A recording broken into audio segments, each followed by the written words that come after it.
الحمد لله رب العالمين والعاقبة للمتقين والصلاة والسلام على أشرف الأنبياء والمرسلين نبينا محمد وعلى آله وأصحابه أجمعين أما بعد أعوذ بالله من الشيطان الرجيم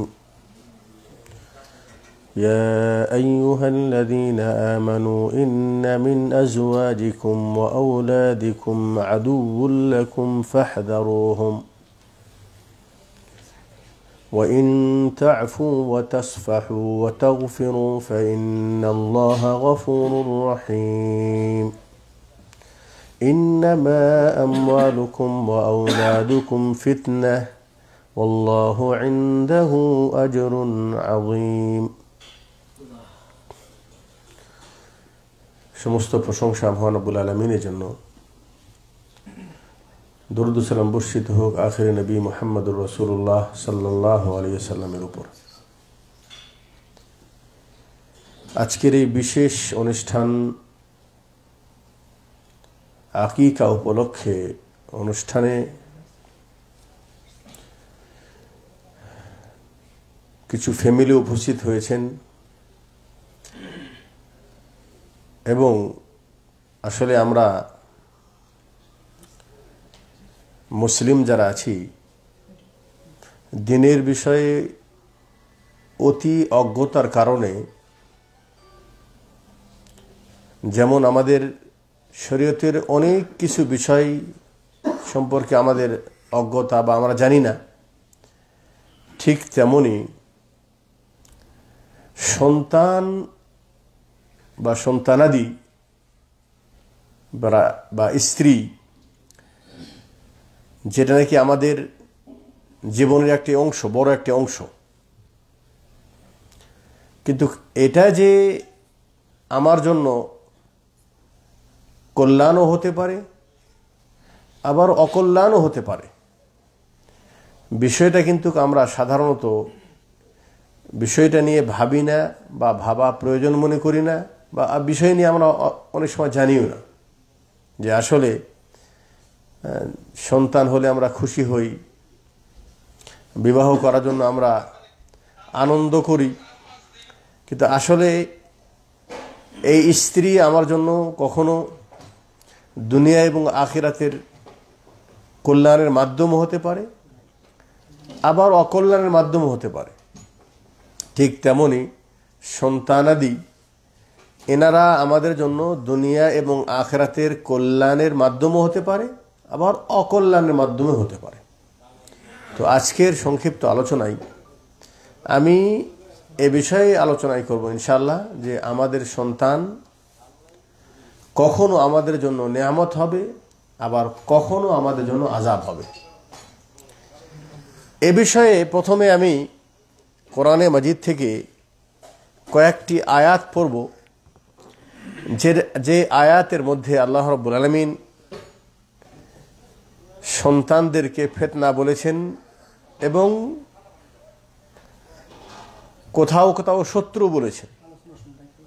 সূরা তাগাবুন 14 নম্বর আয়াত আল্লাহ রাব্বুল আলামিন ইরশাদ করেন, ইয়া আইয়ুহাল্লাযীনা আমানু ইন্না মিন আজওয়াজিকুম ওয়া আওলাদিকুম আদুউল লাকুম। হে ইমানদারগণ, ইন্না মিন আজওয়াজিকুম, নিশ্চয় তোমাদের স্ত্রীগণ, ওয়া আওলাদিকুম এবং তোমাদের সন্তানাদি, আদুউল লাকুম তোমাদের জন্য শত্রু। এটা কার ভাষা? এটা আল্লাহ তাআলা বলছেন যে তোমাদের স্ত্রী এবং তোমাদের সন্তানাদি তোমাদের জন্য শত্রু। কেমন কথা হয়ে গেল না? আগের আয়াতে 15 আয়াতে বলছেন, ইন্নামা আমওয়ালুকুম ওয়া আওলাদুকুম ফিতনা, নিশ্চয় তোমাদের ধন সম্পদ ও আওলাদ এবং সন্তানাদিগণ ফিতনা, তোমাদের জন্য ফিতনা। তাহলে একবার বললেন শত্রু, আবার বলছেন কি? ফিতনা। শত্রু হলেও বিপদ, আর ফিতনা হলেও কি বিপদ। তাহলে স্ত্রী কি বিপদ না? সন্তানাদি কি বিপদ না?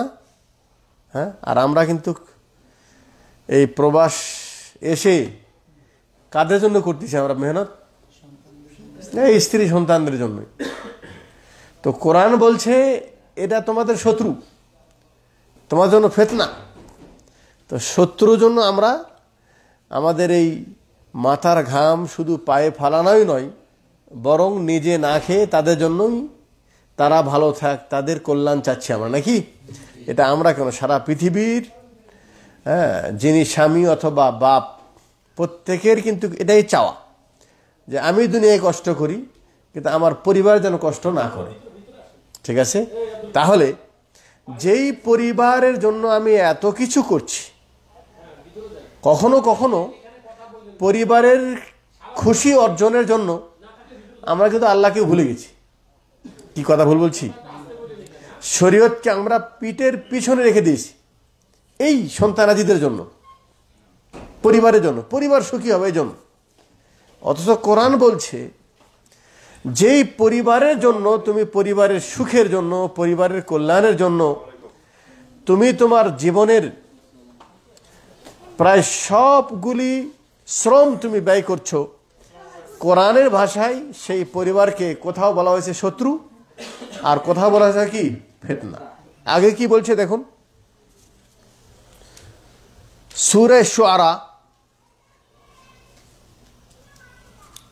89 নম্বর আয়াতে আল্লাহ পাক বলছেন, ইয়াউমা লা ইয়ানফাউ মালুন ওয়ালা বানুন, যে কিয়ামতের দিন তোমার মাল আর তোমার সন্তান তোমাদের কোনো কাজে আসবে না।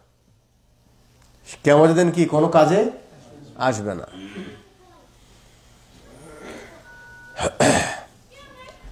সূরা আবাস আল্লাহ পাক বলছেন, ইয়াউমা ইয়াফিরুল মারউ মিন আখি ওয়া উম্মিহি ওয়া আবি ওয়া সাহিবাতিহি ওয়া বানি, কিয়ামতের দিন তোমার থেকে তোমার মা বাপ পলায়ন করবে, তোমার স্ত্রীগুণ পলায়ন করবে, তোমার ভাই, তোমার সন্তানাদিগুণ তোমার থেকে পলায়ন করবে। তাহলে দুনিয়ার জীবন আমি এই শ্রম যাদের জন্য করছি, কোরআন বলছে সে তারা তোমাদের জন্য ফিতনা, নাকি? বলছে তোমাদের জন্য শত্রু। আর কিয়ামতের দিন বলছে এরা তোমাদের কোনো কাজে আসবে না, তোমাদের কোনো কাজে আসবে না। সূরা মুমতাহিনা আল্লাহ পাক বলছেন, লান তানফাউকুম আরহামুকুম ওয়ালা আওলাদুকুম ইয়াউমাল কিয়ামাহ ইয়াফসিলু বাইনাকুম, বলছে তোমাদের রাহম, তোমাদের আত্মীয় স্বজনগণ এবং তোমাদের সন্তানাদিগণ, লা তানফাউকুম, তোমাদের কোনো উপকারে আসবে না, কিয়ামতের দিন তোমাদের কোনো উপকারে আসবে না। ইয়াফসিলু বাইনাকুম, তোমার থেকে তাদেরকে আলাদা করে দেওয়া হবে, তোমার থেকে তাদেরকে কি করে দেওয়া হবে? আলাদা করে দেওয়া হবে। কি বুঝলাম? এই 3-4টি আয়াত থেকে আমরা যেটা বুঝলাম সেটা হলো এই যে আল্লাহ পাক বলছেন যে তোমাদের স্ত্রীগণ, তোমাদের সন্তানাদি তোমাদের শত্রু হবে, তোমাদের জন্য ফিতনা, এরা কিয়ামতের দিন তোমাদের কোনো কাজে আসবে না। এতটুকু বুঝে আসলো? তাহলে আল্লাহ পাক যখন বলেছেন এটা হতেও পারে, নাও পারে, নাকি? হ্যাঁ, একেবারে 100% হবেই। হ্যাঁ, হবেই, এতে কোনো সন্দেহ নেই। তো আল্লাহ পাক তো আমাকে বলছেন যে তোমাদের স্ত্রীগণ, তোমাদের সন্তানাদি তোমাদের জন্য শত্রু। তাহলে এটা মনে হয় একটু, শত্রু যে বলেছে এতে কোনো সন্দেহ আছে? ফিতনা বলেছে এতে কোনো সন্দেহ আছে? নেই। এখন আগে শুনুন, এটা হলো একটা সাবজেক্ট। এই জন্য শোনেন, কোনো ফতোয়া দিতে গেলে কোরআনের একটা আয়াত পরে ফতোয়া দেওয়া ঠিক না। ফতোয়া দিব ওই ব্যক্তি যাকে পরিপূর্ণ কোরআন হাদিসের জ্ঞান আছে, পক্ষে বিপক্ষে দুই পক্ষেই জ্ঞান আছে। এতক্ষণ পর্যন্ত যেগুলো আয়াত পড়লাম, এই আয়াত শুনে তো হয়তো আমাদের পিছনে যে মা বোন আছেন ওরা তো রাগ করতেছেন যে কি বক্তা আজকে কি শুরু দিল আজকে, হ্যাঁ আমাদের শত্রুতা করতেছে কেন, নাকি? আচ্ছা, আগে শুনুন, সূরা তুর আয়াত নম্বর 21 আল্লাহ বলছেন আল্লাযীনা আমানু ওয়াত্তাবাআতহুম যুররিয়াতুহুম বিঈমানিন আলহাকনা বিহিম যুররিয়াতাহুম। বলছেন যারা নাকি ঈমান এনেছে, যারা কি করেছে? ঈমান এনেছে। ওয়াত্তাবাআতহুম যুররিয়াতুহুম বিল ঈমান, এবং তাদের অনুসরণ করেছে ঈমান আনার ক্ষেত্রে তাদের সন্তানাদিগণও। তার মানে কি? পিতামাতাও মুমিন, সন্তানরাও কি মুমিন। যদি এরকম হয়, আল্লাহ বলছেন আলহাকনা বিহিম যুররিয়াতাহুম, কিয়ামতের দিন এই পিতামাতাদের সঙ্গে তার সন্তানদেরকে আমি মিলিয়ে দিব। সুবহানাল্লাহ। বুঝে আসলো? আগের আয়াতে কি বললেন? ইয়াফসিলু বাইনাকুম, তোমাদের থেকে তোমাদের সন্তানাদি স্ত্রীগণ তোমাদেরকে কিয়ামতের দিন আলাদা করে দিব। আলাদা করতে হবে না, এরা তোমাদের কাছে আসবে না। ইয়াউমা ইয়াফিরুল মার, সেই দিন মানুষরা তোমার থেকে দূরে চলে যাবে। আর এই আয়াতে বলছেন না, যদি কোনো ব্যক্তি আল্লাহর প্রতি ঈমান নিয়ে আসে, পিতামাতা ঈমান নিয়ে এসেছে, সন্তানাদিগণও পিতামাতার মতোই, পিতামাতাও মুমিন আর সন্তানরাও কি মুমিন। যদি উভয় মুমিন হয়, তাহলে কিয়ামতের দিন তারা একসঙ্গেই থাকবে। সুবহানাল্লাহ। আল্লাহ পাক সূরা রাদের 23 নম্বর আয়াতে বলছেন জান্নাতু আদনিন ইয়াদখুলুনাহা ওয়া মান সালাহা মিন আবাইহিম ওয়া আজওয়াজিহিম ওয়া যুররিয়াতিহিম। আদন জান্নাতের একটা নাম। আল্লাহ পাক বলছেন এই আদন জান্নাতে প্রবেশ করবে কারা?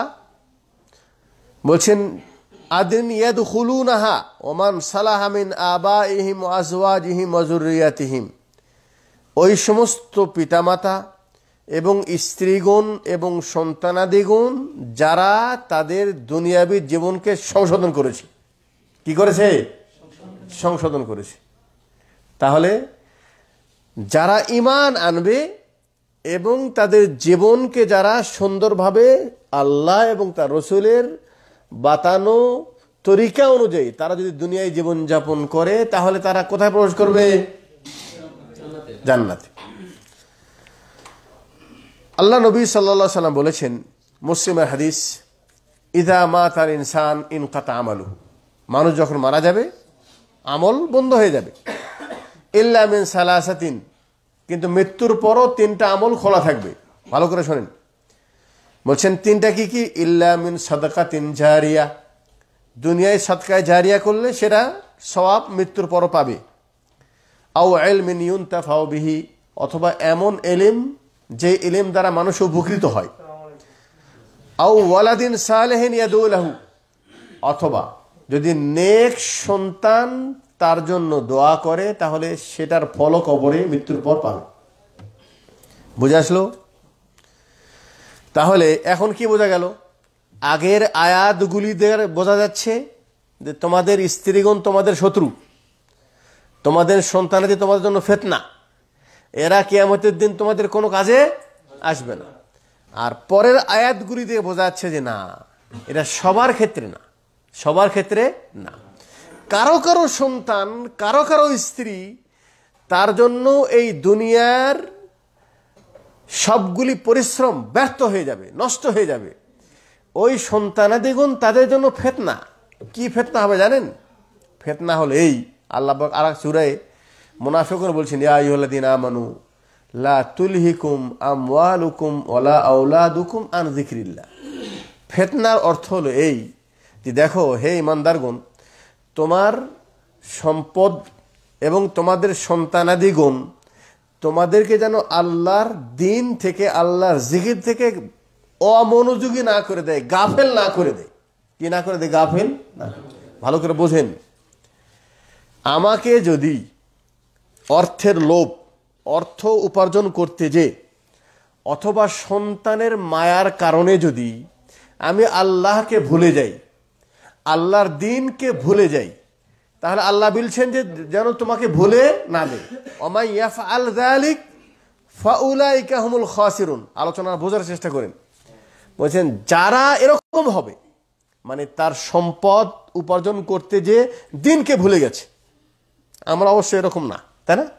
আমরা এরকম না। অথবা স্ত্রী অথবা সন্তানের মায়া তাদেরকে দিন থেকে দূরে সরে নিয়ে গেছে। যাদের এরকম হবে তারা কিয়ামতের দিন ক্ষতিগ্রস্তের মধ্যে থাকবে। তাহলে তাদের জন্য এই সন্তানের দিয়ে কি হয়ে গেল? ফিতনা। তাদের জন্য কি হয়ে গেল? শত্রু। এখন বুঝে আসলো? এখন বুঝে আসছে?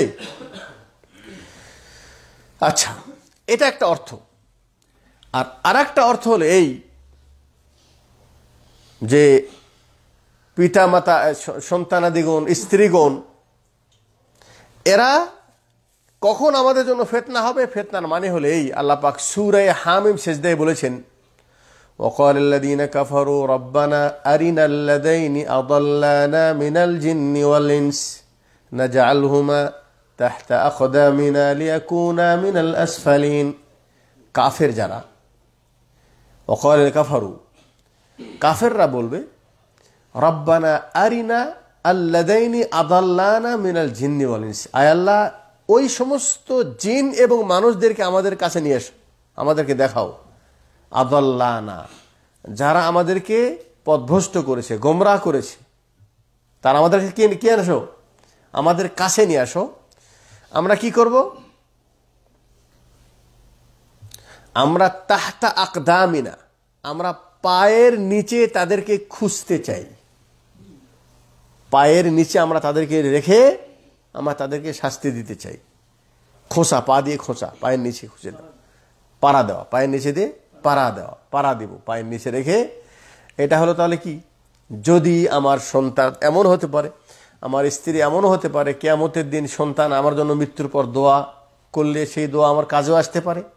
অথবা এমনও হতে পারে যে সন্তান, আল্লাহ পাক বলবে যে আয় আল্লাহ আমার মা বাপ যেহেতু আমাকে গোমরাহ করেছে, সঠিক পথে আমাকে পরিচালিত করে নাই, অতএব পিতামাতাদেরকে নিয়ে আসো, আমরা পা দিয়ে তাদেরকে কি করতে চাই? পাড়া দিতে চাই। কি দুইটা সম্ভাবনা আছে না? এখন আপনার সন্তানাদি কি হবে? আপনার স্ত্রী কি হবে? আপনার জন্য শত্রু, আপনার জন্য ফিতনা, নাকি আপনার জন্য কিয়ামতের দিন কোনো উপকারে আসবে? এটা আজকে আলোচনায় আপনাকে সিদ্ধান্ত, আপনাকে বিচার পরে, কিয়ামতের দিন আপনার সাথে বিচার কি হবে সেটা পরে। আপনি আজকে বৈঠকে দেখেন যে আপনি কোন দলে আছেন, মানে আগের আয়াতের দলে আছেন নাকি পরের আয়াতের দলে আছেন। মানে আপনার স্ত্রী, আপনার সন্তানাদি আপনার শত্রু, আপনার জন্য ফিতনা নাকি আপনার জন্য কল্যাণ, এটা বিবেচনা আপনি আজকের দৃষ্টিকোণ থেকে করেন। ঠিক আছে না? আচ্ছা শুনুন, একটু আগে কি শুনলাম? আল্লাহ পাক সূরা তুরের 21 নম্বর আয়াতে কি বলছেন? ওয়াল্লাযীনা আমানু ওয়াত্তাবাআতহুম যুররিয়াতুহুম বিঈমানিহিম, ওই সমস্ত মুমিন যারা নিজে ঈমান গ্রহণ করেছে এবং সন্তানরাও মুমিন হয়েছে। সন্তানরা কি হয়েছে? মুমিন হয়েছে। তাহলে যার পিতামাতা যদি মুমিন হয়, সন্তানরা যদি মুমিন হয়, তাহলে আল্লাহ পাক কিয়ামতের দিন তাদেরকে একে অপরের সাথে মিলিয়ে দিবে, একে অপরের জন্য সুপারিশ করবে, একে অপরের জন্য জান্নাতে যাওয়ার মাধ্যম হবে। কি হবে? মাধ্যম হবে। তাহলে কি হতে হবে? মুমিন হতে হবে। কি হতে হবে? মুমিন হতে হবে। তো ঈমান তো আমরা মাশাআল্লাহ জন্মসূত্রে পেয়ে গেছি, তাই না? তাই না? জন্মসূত্রে পাই নাই? কুল্লু মৌলুদিন ইউলাদু আলাল ফিতরা, প্রত্যেক সন্তান আমি যখন দুনিয়ায় পাঠাই ইসলাম দিয়েই পাঠাই। ফাআবাওয়াহু ইউহাউইদানিহি ওয়া ইউনাসসিরানিহি ওয়া ইউমাজ্জিসানিহি। কিন্তু পিতামাতা যদি ইহুদি হয়, সন্তান ইহুদি হয়ে যায়। পিতামাতা যদি খ্রিস্টান হয়, সন্তান খ্রিস্টান হয়ে যায়। পিতামাতা যদি অগ্নিপূজারী হয়, সন্তান অগ্নিপূজারী হয়। আর পিতামাতা যদি মুমিন হয়, আলহামদুলিল্লাহ আমাদের পিতামাতা মুমিন ছিলেন, আমরাও কি হয়েছি? তাহলে ঈমানটা আমরা পেয়েছি। কিন্তু আল্লাহ পাক সূরা নিসার 136 নম্বর আয়াতে বলছেন, ইয়া আইয়ুহাল্লাযীনা আমানু আমিনু, আমরা জন্মসূত্রে যে ঈমান হয়েছি না, ঈমান পেয়েছি, আল্লাহ পাক এই সমস্ত মুমিনদেরকে আবার বলেছেন, হে ঈমানদারগণ তুমি আবার ঈমান নিয়ে আসো। কি নিয়ে আসো? ঈমান আনো। হে ঈমানদারগণ তোমরা কি করো? আবার ঈমান আনো। তাহলে ঈমানদারগণ ঈমান কিভাবে নিয়ে আসবে?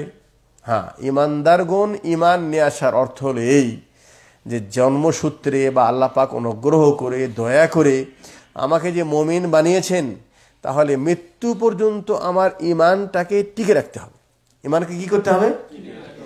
এমন কোনো কর্ম করা যাবে না যে কর্মের কারণে ঈমান কোনো উপকারে আমার আসবে না। ঠিক আছে না? একজন ব্যক্তি মুমিন হওয়ার পরেও যদি শিরিক করে তাহলে তার ঈমান কাজে আসবে? লাইন আশরাকতুম লা ইয়াহবাতান আমালুকুম, যদি তুমি শিরিক করো তোমার আমল সব বরবাদ হয়ে যাবে। আমল সব কি হয়ে যাবে? বরবাদ হয়ে যাবে, কোনো লাভ আসবে না। ঈমান এনেছি, ঈমান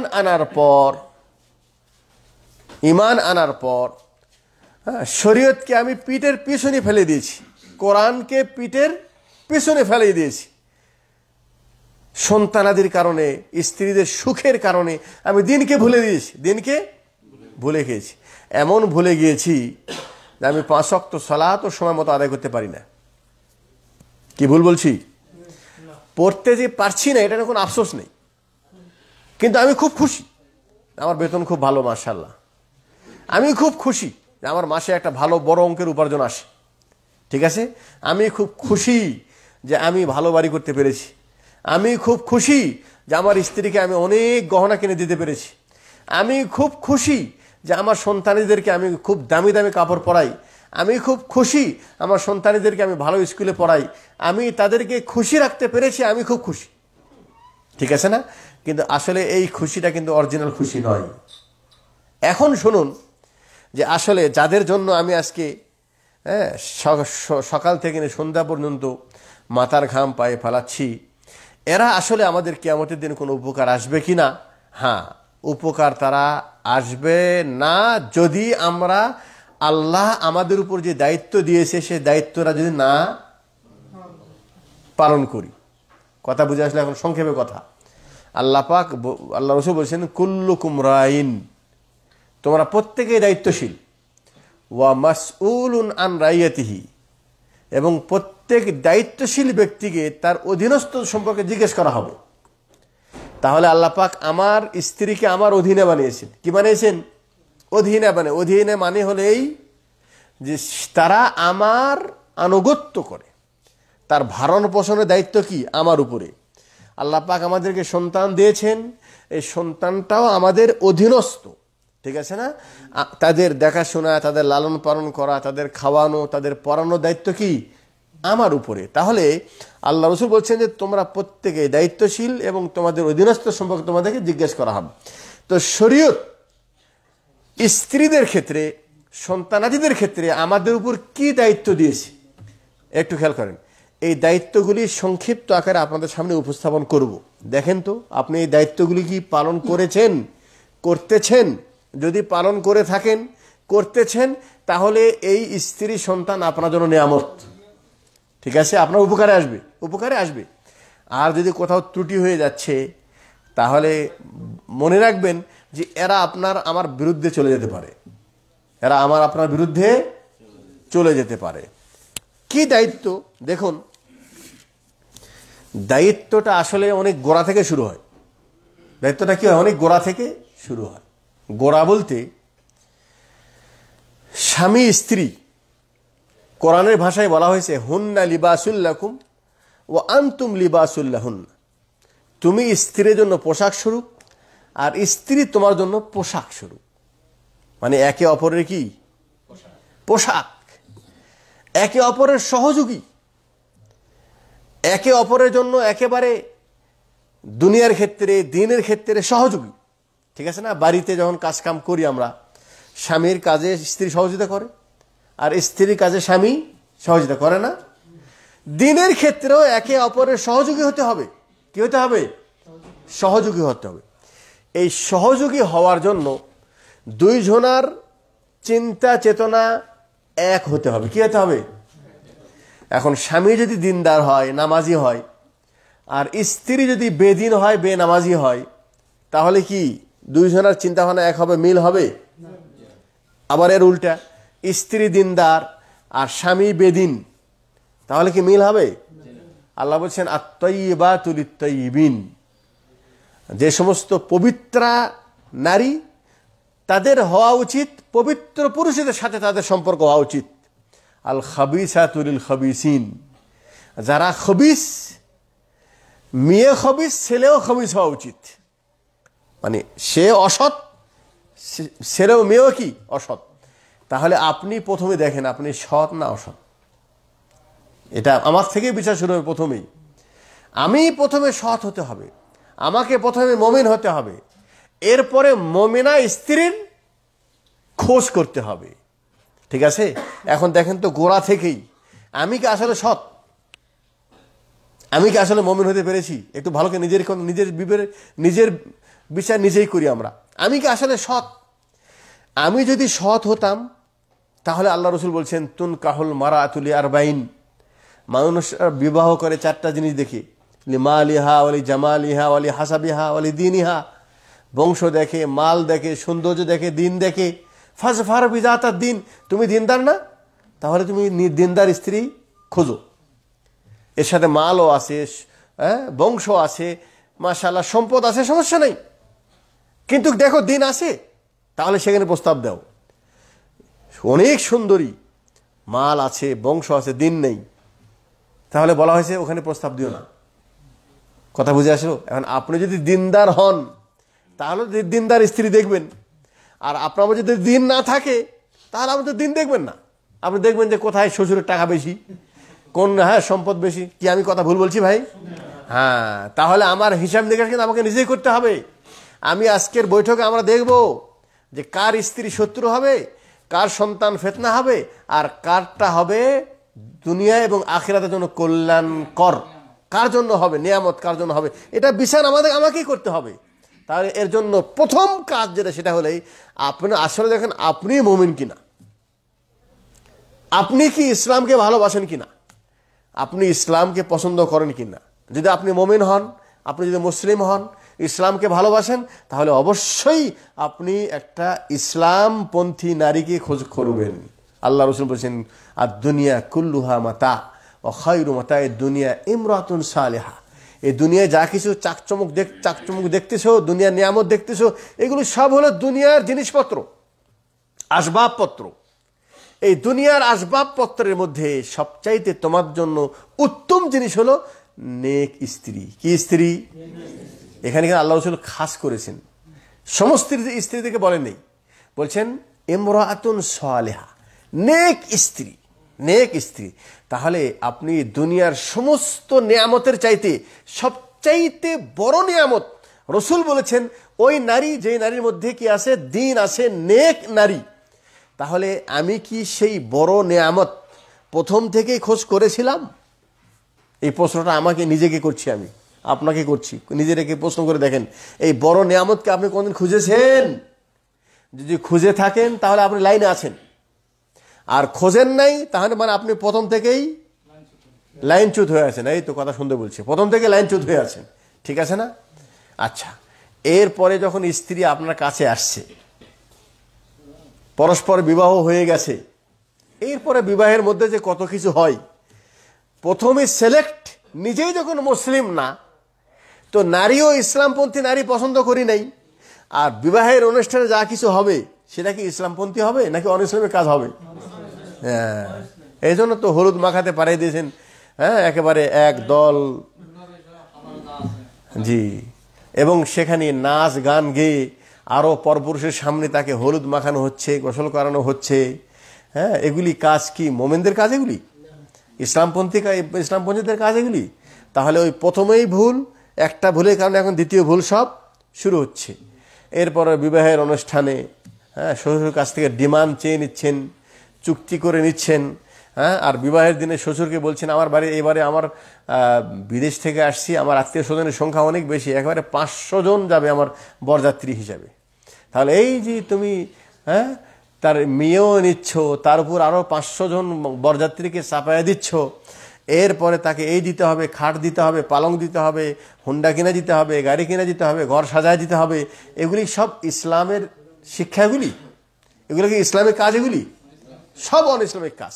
তার মানে কি, যে একেবারে প্রথমেই যেহেতু গোড়া ভুল, এরপরে যা কিছু হচ্ছে সবগুলি কি অনইসলামিক কার্যকলাপ। তাহলে সেই বাড়ি থেকে আল্লাহ রহমত আসবে? সেই স্ত্রীকে আপনার জন্য রহমত হবে নাকি আযাব হবে? জি। তাহলে দেখা যাচ্ছে বিবাহের সময় যত কিছু কাজ হলো, কোনো কাজের মধ্যে আপনি ইসলামের চিন্তা চেতনা রাখেন নাই, সবগুলি হিন্দু আনা প্রথায় আপনি কাজকাম করলেন।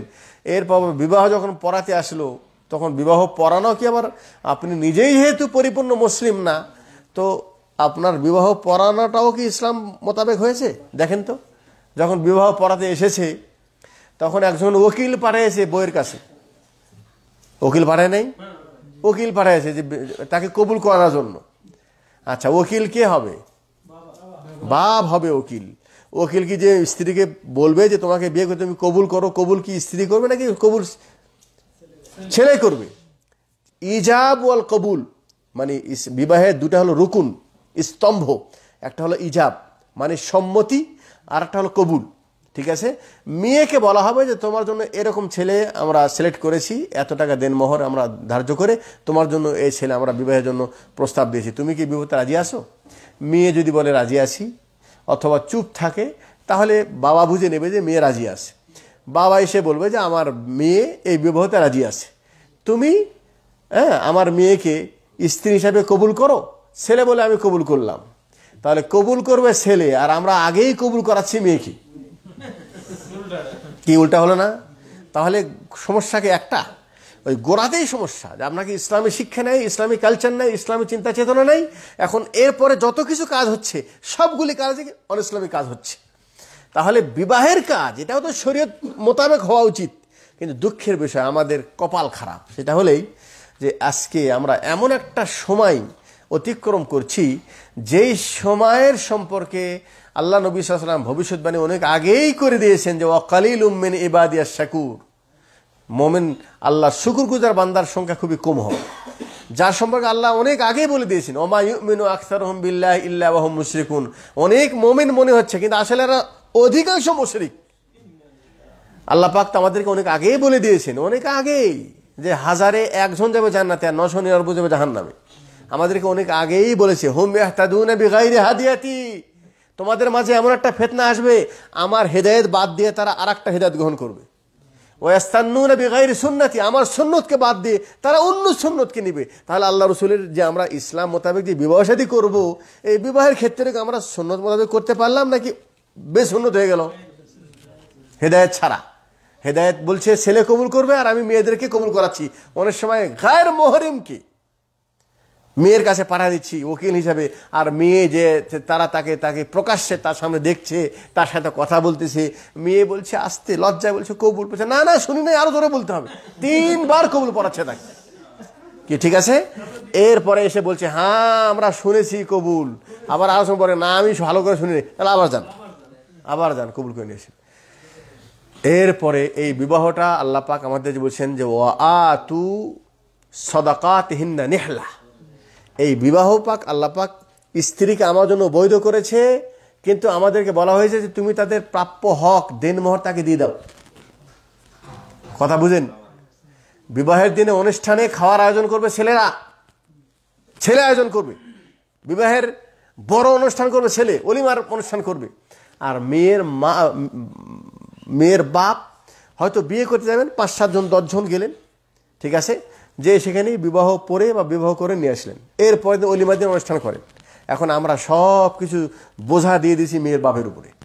ঠিক আছে, আমার বাড়ি সাজায় দাও, মেয়েও দাও, মেয়েকেও সাজায় দাও, এরপরে আবার আমার আত্মীয় স্বজন সবাইকে খাওয়াও। আল্লাহ দেখ, ওইদিকে আলোচনা গেলে লম্বা হয়ে যাবে। আচ্ছা, আমি যেটা বলছি সেটা হলে যে আমরা আজকে যেটা আয়াত পড়েছি 2 রকম আয়াত নাকি, যে একটা আয়াতে বলা হচ্ছে যে স্ত্রী সন্তান আমাদের জন্য শত্রু ফিতনা হবে, আর আরেকটা আয়াতে বলা হচ্ছে না আমাদের জন্য কল্যাণকর হবে। তাহলে ফিতনা কখন হবে দেখুন, এর দায়ীটা কি, আপনি দায়ী কি না দেখুন।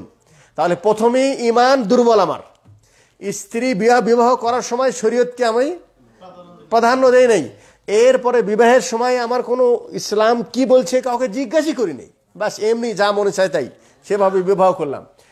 বিবাহের দিনে যেভাবে বিবাহ পড়াচ্ছে সেটাও ভুল। এরপরে প্রথম খুতবা পড়বে, তারপরে কবুল পড়াবে। আর আমার দেশে কি করে, আগে কবুল পড়া তারপরে খুতবা দেয়। আর একটা ভুল, আগে কবুল পড়া তারপরে খুতবা দেয়।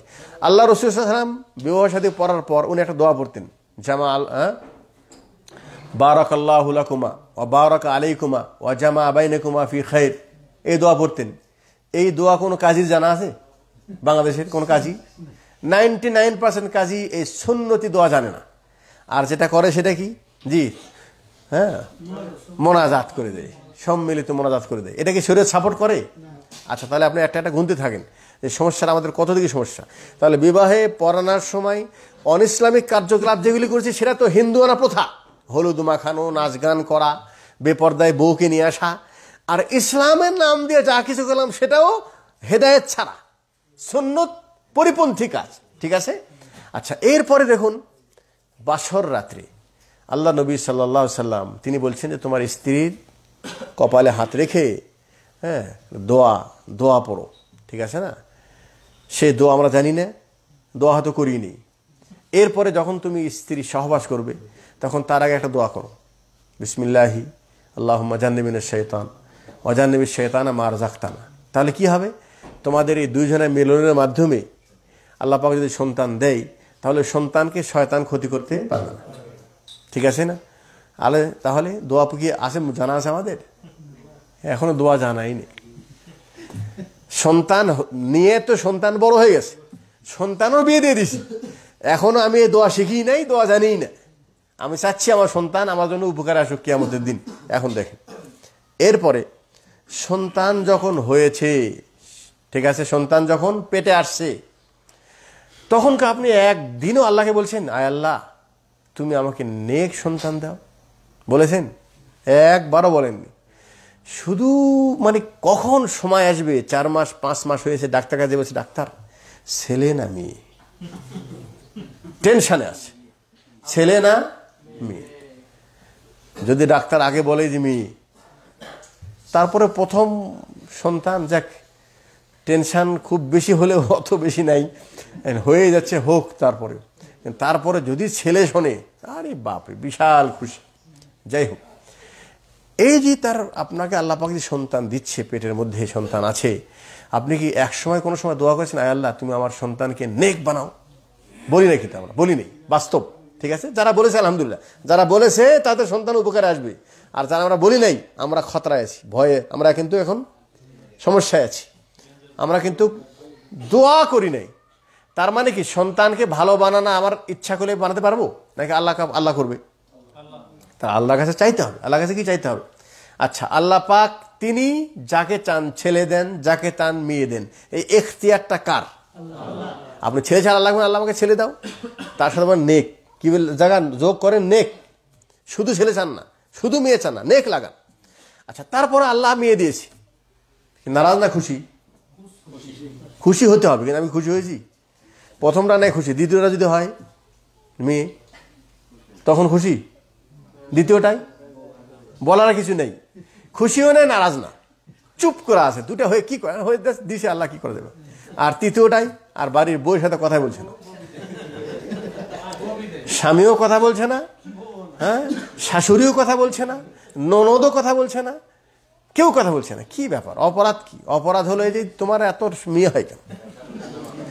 তাহলে ছেলে হোক বা মেয়ে হোক, এটার এখতিয়ার কি স্ত্রীর আছে নাকি এটার মালিক আল্লাহ? ইয়াহাবু লিমান ইয়াশাউ ইনাসা ওয়া ইয়াহাবু লিমান ইয়াশাউ যুকুর আও ইযাওয়িজুহুম যুকরানা ওয়া ইনাসা। আল্লাহ যাকে চায় ছেলে দেয়, যাকে চায় মেয়ে দেয়, যাকে চায় ছেলে মেয়ে দুটাই দেয়। তাহলে যদি আপনি মুমিন হতেন তাহলে আপনি ছেলেও হলেও খুশি হতেন, মেয়ে হলেও খুশি হতেন। প্রথমটা হলেও খুশি, দ্বিতীয়টা হলেও খুশি, তৃতীয়টা হলেও খুশি, 7টা হলেও খুশি, বরং আরো বেশি খুশি হবেন। আল্লাহ রাসূল বলছেন যদি যার 3টা মেয়ে হয়েছে সে যদি সুন্দরভাবে লালন পালন করে একটা ভালো ছেলে হাতে তুলে দেয় তার জন্য জান্নাত। সুবহানাল্লাহ। কেউ যদি 2টা মেয়েকে লালন পালন করে তাকে ভালো একটা ছেলে হাতে তুলে দেয় তার জন্য বিনিময় কি?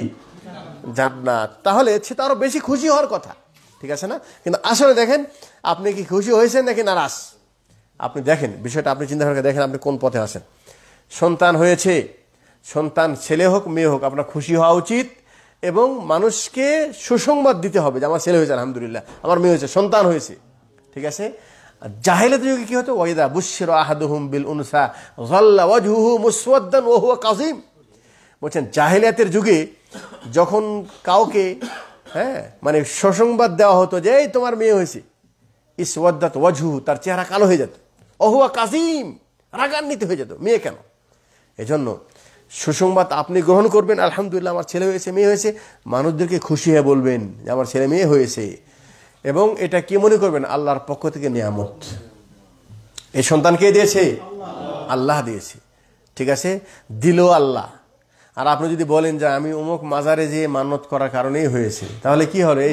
এই সন্তান আপনার জন্য ফিতনা কিনা নিয়ামত? এই যে ফিতনা, এখন বুঝে আসছে ফিতনা কি জিনিস। সন্তান দাতা আল্লাহ তাআলা, ছেলে হোক বা মেয়ে হোক, না দেওয়ার মালিকও আল্লাহ, দেওয়ার মালিকও আল্লাহ।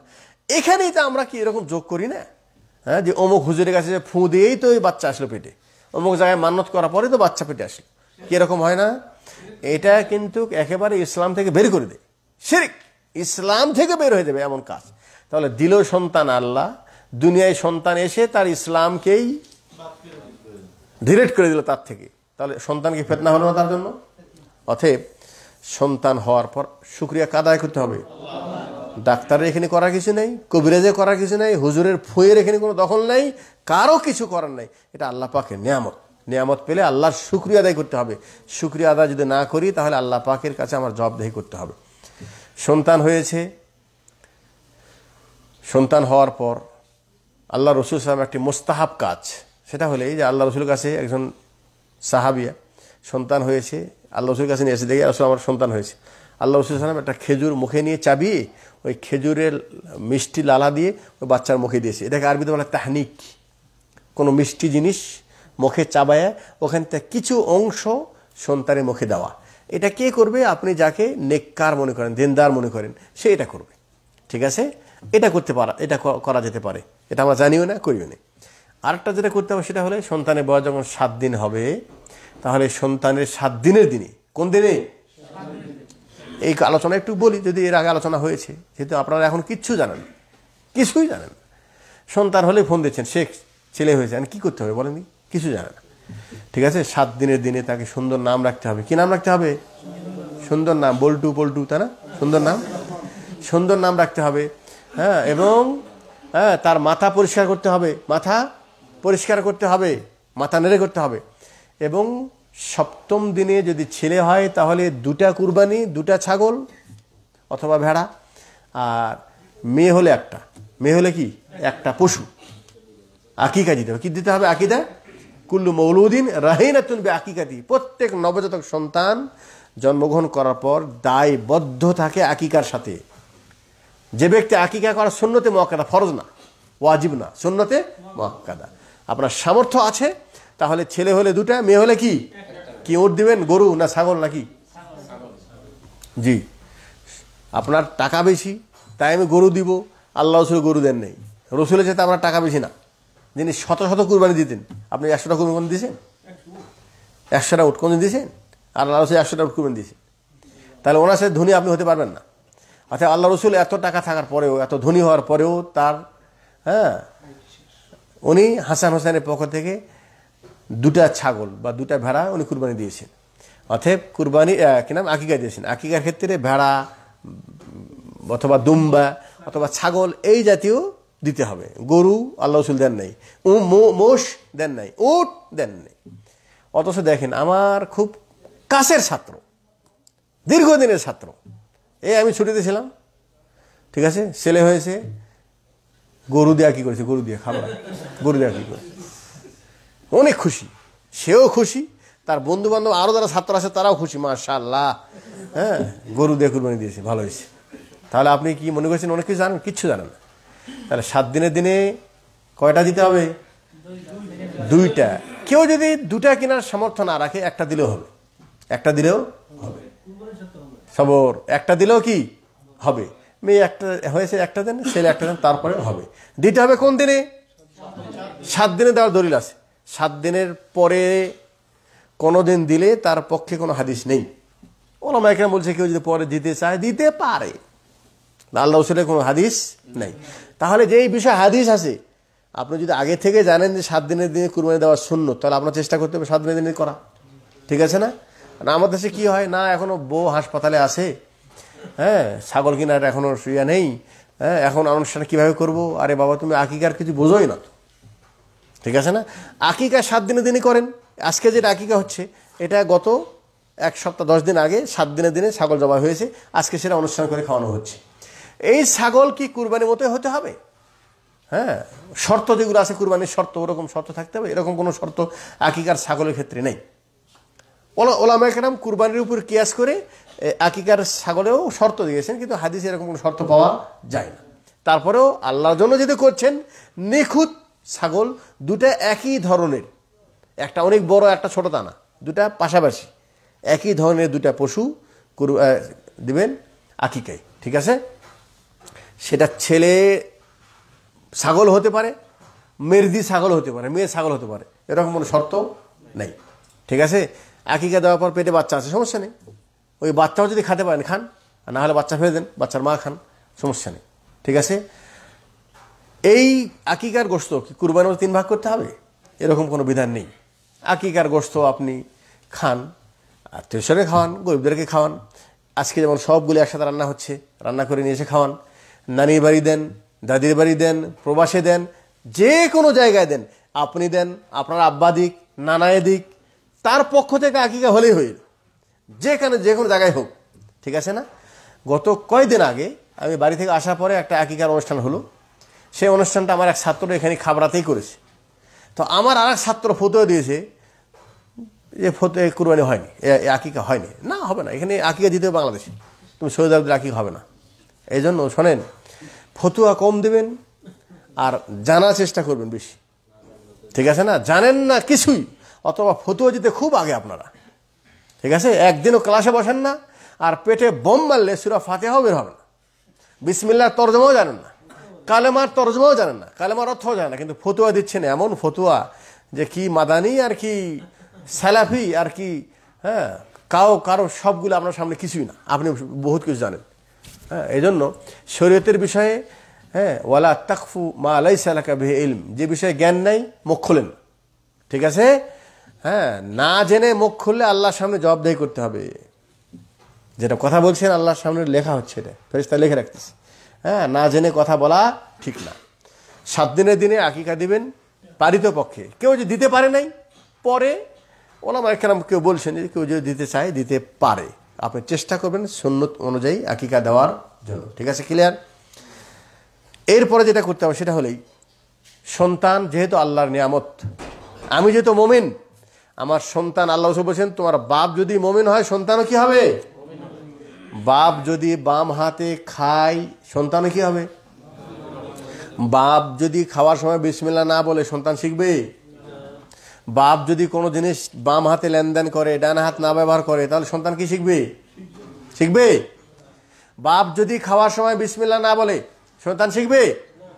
বাপ যদি বড়দেরকে সম্মান করে সন্তানদেরকে না শেখায়, তা সম্মান করবে? জি না। আমাদের সন্তানদেরকে ছোটবেলা থেকে তাদেরকে ইসলামী ঢাঁচায় শিক্ষা দিতে হবে, তারবিয়ত দিতে হবে, ঠিক আছে? হ্যাঁ, কোনো জিনিস খাওয়ার সময় নিজে বিসমিল্লাহ বলো, সন্তানকে বিসমিল্লাহ বলা শিখান। ডান হাত দেন বেটা, ডান হাতে দাও। এই বড় আসছে, বড়কে সালাম দাও, বড়কে বসে দাও, বড় বাসায় আসছে ওকে পাতাতে বাতাস করো, এহতরাম শিখান, সম্মান শিখান। এটা দায়িত্ব আমাদের, ইসলামিক কালচার। দেখা হলে কি করতে হবে? সালাম। হ্যাঁ, আর বাড়ি থেকে যখন বের হয়ে যাবেন তখন সন্তানকে কি শিখাবেন? ও বাই বাই, তাই না? হ্যাঁ, টাটা। তাহলে তো ওরা তো টাটাই শিখাবে। ইসলামিক কালচার আমাদের ছোটবেলা থেকে শিক্ষা দেয় না, এই জন্য আমাদের বড় হওয়ার পর আমাদের ছেলেরা নাস্তিক হয়ে যাচ্ছে। কি হয়ে যাচ্ছে? আল্লাহ কি, রসুল কি, কিচ্ছু জানে না তারা, ঠিক আছে? ইসলামিক কালচার কিছু জানে না, সালাম দিতে হয় এটা জানে না। এখন আমাদের দেশের মুসলমানের সন্তান বলছে এই যে সালাম দেওয়া এগুলি নাকি তালেবানি কালচার, হ্যাঁ, এগুলি নাকি মানে কি নাম, মৌলবাদীদের কালচার। আরে তুমি মুসলমান কিনা তাই বলো। তুমি যদি মুসলমান হও তাহলে প্রত্যেক মুসলমানের মা তাকে ছোটবেলা থেকে এগুলো শিক্ষা দিতে হতো, কিন্তু তুমি দুর্ভাগ্য, তুমি এরকম শিক্ষা পাওনি। তোমার নাম মুসলমান, কিন্তু আসলে তোমার পিতামাতাও ইসলামের উপর ছিল না, তুমিও ইসলামের উপর নাই। তাহলে আমাদেরকে ইসলামের শিক্ষা তাদেরকে দিতে হবে। ইসলামের শিক্ষা বলতে ছোটবেলা থেকেই আগডম বাগডম ঘোড়াডম, হ্যাঁ, এরা ইসলামের শিক্ষা, তাই না? হ্যাঁ, টুইঙ্কেল টুইঙ্কেল নাকি ইসলামের শিক্ষা গুলা? জি, টুইঙ্কেল টুইঙ্কেল মুখস্থ আছে, আগডম বাগডম মুখস্থ আছে, কালেমা জানে না, খাওয়ার সময় বিসমিল্লাহ বলতে হয় জানে না, কাউকে দেখা হলে সালাম করতে হয় জানে না। তাহলে আপনি পিতা, ওই সন্তান আপনার জন্য সুপারিশ করবে? এত সহজ না। মরে দেখেন, মরার পর এই আদরের টুইঙ্কেল টুইঙ্কেল আপনাকে বলবো আল্লাহ আমার কাছে নিয়ে, পায়ে দিয়ে খুঁজতে চায় তাকে আমার কাছে নিয়ে। আমাকে ছোটবেলায় কোনো শিক্ষা দেয় নেই। আজকে আলোচনা এই জন্যই, আপনি কোথায় আছেন একটু চিন্তা ভাবনা করে দেখেন, দায়িত্ব পালন করেছেন কিনা। দায়িত্ব পালন করে থাকলে আপনার উপকারে আসবে, না হয় উপকারে আসবে না। আচ্ছা, ছোটবেলায় সন্তানদেরকে অবশ্যই তাদেরকে কালামা শিখে দিতে হবে। হ্যাঁ, প্রয়োজনে দোয়া, আজকার, অজু কিভাবে শুরুতে করবে, অজু কিভাবে করবে, অজুর শেষে কি পড়বে, হ্যাঁ, খাওয়ার শুরুতে কি পড়বে, খাওয়ার শেষে কি পড়বে, ঘুমানোর সময় কি পড়বে, ঘুম থেকে উঠে কি পড়বে, দেখা হলে কিভাবে সালাম দিবে, অজু কিভাবে করবে, সালাত কিভাবে করবে। দুঃখের বিষয়, এখনও যদি জিজ্ঞেস করি অজুর শেষে কি দোয়া পড়তে হবে, এখানে যত মানুষ বসে আছে 12 আনা পারে না, জানে না। ঘুমের শুরুতে কি বলতে হয় জানে না, ঘুমের শেষে কি বলতে হয় জানে না। যদি জানে তাহলে আমরা শিখেছি তাই জানে, তার আগে জানতো না। ঠিক আছে, এই অজুর দোয়া শিখায় এখন ওস্তাদের সাথে বড় আগে বাড়তেছে। আবার এটা আরেক সমস্যা, আরেক ফেতনা, এটা আরেক ফেতনা। সবসময় সতর্ক থাকবেন।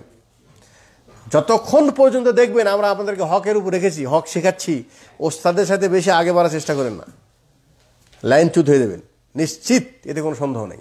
বেশি বোঝার চেষ্টা করলে ভুল হয়ে যাবে।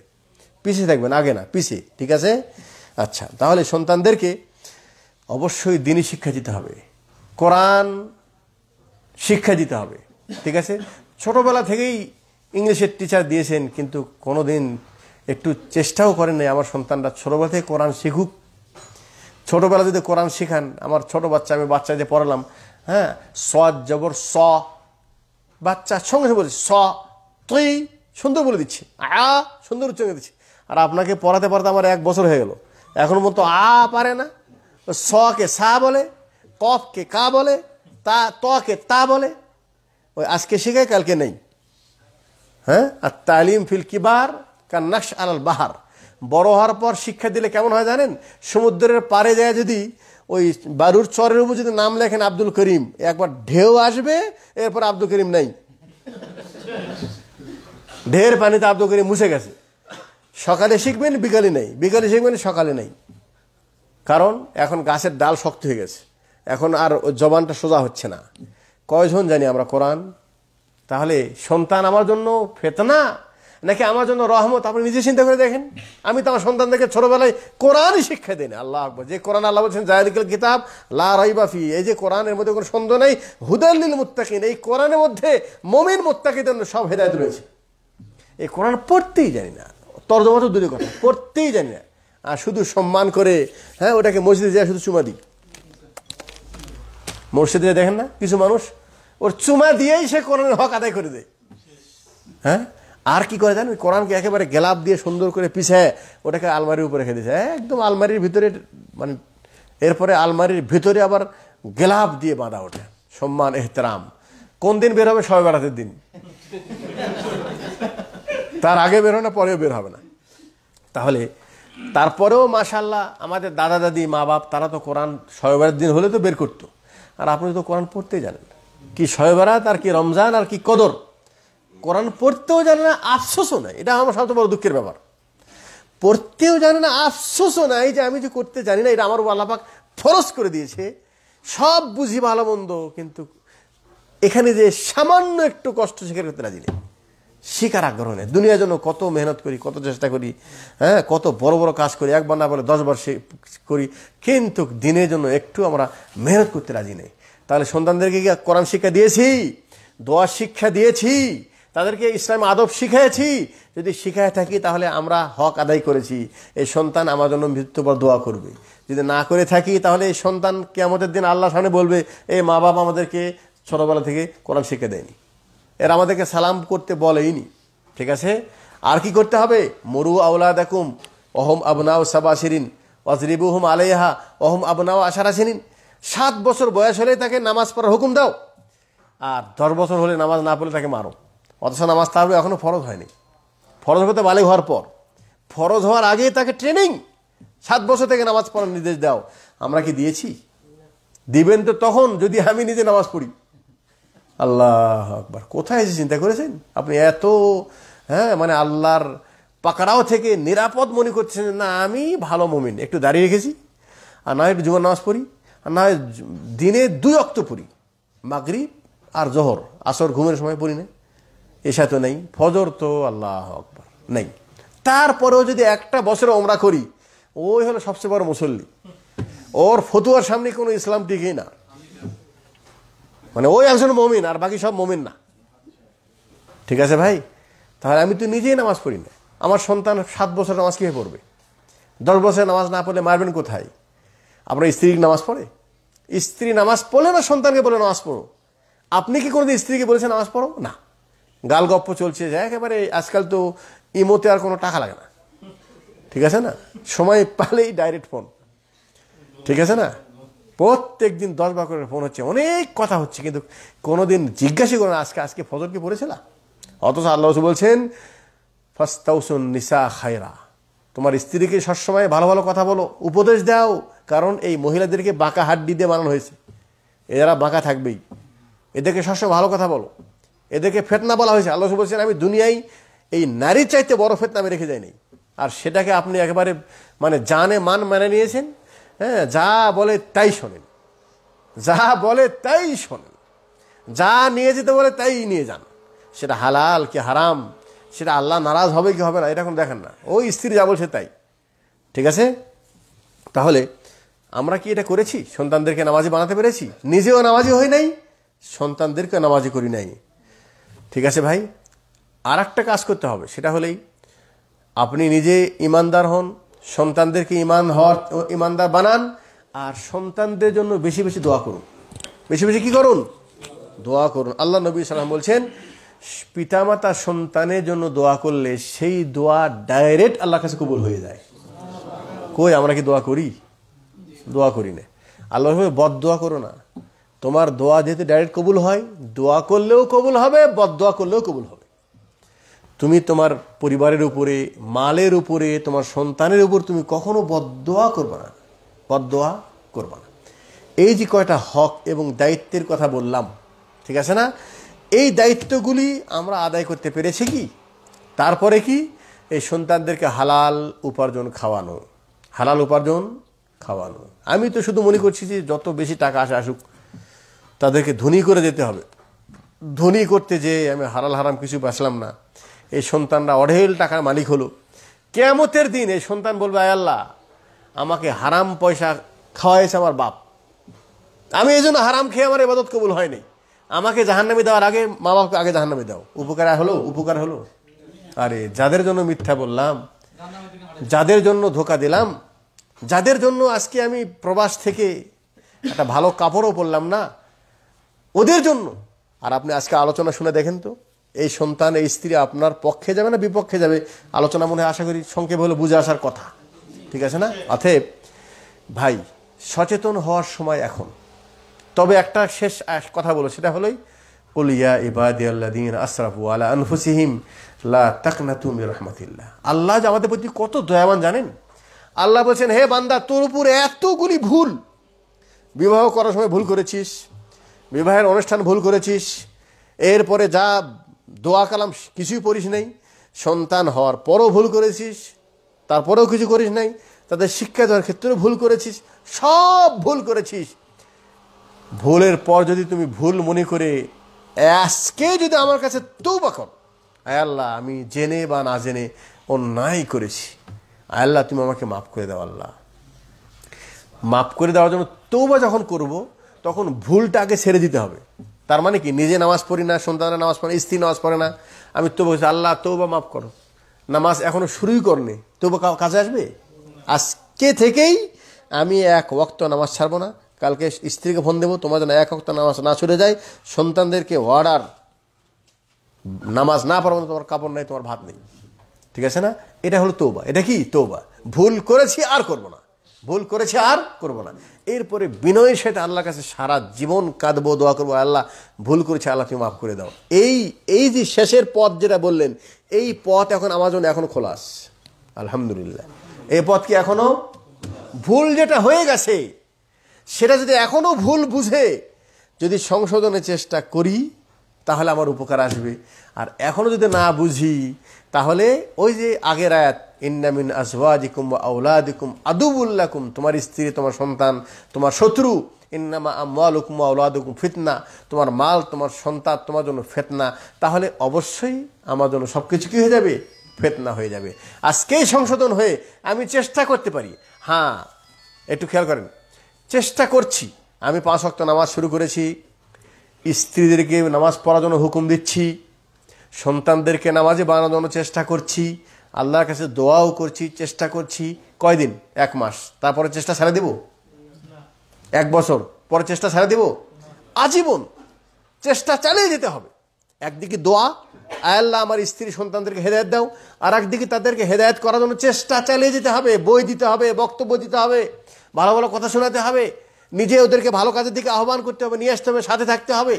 এগুলি করার পরেও স্ত্রী সংশোধন হয় নাই, এগুলি করার পরেও ছেলে মেয়ের সংশোধন হয় নাই, সমস্যা নেই। এখন আর আপনাকে এই সন্তান স্ত্রী আপনার ক্ষতি করতে পারবে না, কারণ তাদের হক আদায় করছেন আপনি। কথা বুঝে আসলো? এরা যদি না করি তাহলে এরাই তো আমার বিপক্ষে দাঁড়াবে, সেখানে আমার কি কাজে আসবে? এই জন্য আল্লাহ বলছেন ইয়াউমা ইয়াফিরুল মারউ মিন আখি, কিয়ামতের দিন ভাই ভাইয়ের থেকে পলায়ন করবে। ওয়া উম্মিহি ওয়া আবি, মা বাপ পলায়ন করবে। তোমার ভাই, তোমার সন্তানাদি, অবানি তোমার সন্তানাদি তোমার থেকে পলায়ন করবে। কখন? যখন নাকি আমি তাদের হক আদায় করব না, যখন তারা আমার হক আদায় করবে না। একদিকে ত্রুটি থাকলে আরেক দিকেই ত্রুটি হয়ে যাবে। অতএব আলোচনা এখানেই শেষ। হে ওই সমস্ত বান্দা যারা আমরা নিজে নফসের উপর জুলুম করেছি, আল্লাহর রহমত থেকে নৈরাশ না হয়ে আজকেই তওবা করে আমরা সঠিক পথের দিকে ফিরে আসলে আল্লাহ আমাদেরকে মাহরুম করবেন না।